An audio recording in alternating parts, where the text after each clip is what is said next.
រូបជំរាបសួរប្រិយមិត្តអ្នកស្ដាប់ទាំងអស់គ្នាថ្ងៃនេះដែរខ្ញុំសូមលើកធានបទតកតងទៅនឹងប្រវត្តិរូបរបស់កវីនិពន្ធលោកញុកថែមជីវៈរបស់វត្តលោកតាញុកថែមគាត់បានកើតនៅថ្ងៃទី22ខែមិថុនាឆ្នាំ1903នៅឃុំស្វាយប៉ោស្រុកសង្កែខេត្តបាត់ដំបងបិតាឈ្មោះញុកងមាតាឈ្មោះហៀកជាកសិករនៅក្នុងភូមិអូតាគីឃុំជ្រៃស្រុកបាត់ដំបងខេត្តបាត់ដំបងកាលពីកុមារភាពគឺក្នុងអំឡុងឆ្នាំ1913លោកបានទៅបួសរៀននៅវត្តពោវិលស្រុកសង្កែខេត្តបាត់ដំបង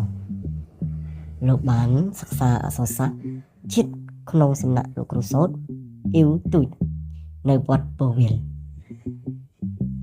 លោកបានបំពេញឧបជាជាសាមណេរក្នុងឆ្នាំ1918ហើយបានសិក្សាធម្មវិន័យនិងភាសាបាលីក្នុងសំណាក់លោកគ្រូអាចារ្យផ្សេងៗ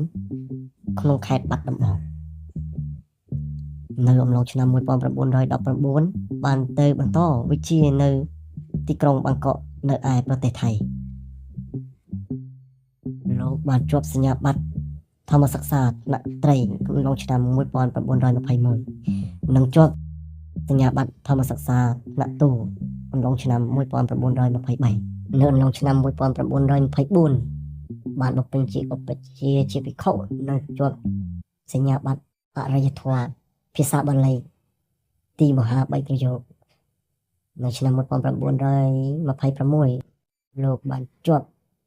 ទីមហា4ប្រយោគនៅអំឡុងឆ្នាំ1928លោកបានជាប់ទីមហា5ប្រយោគឆ្នាំ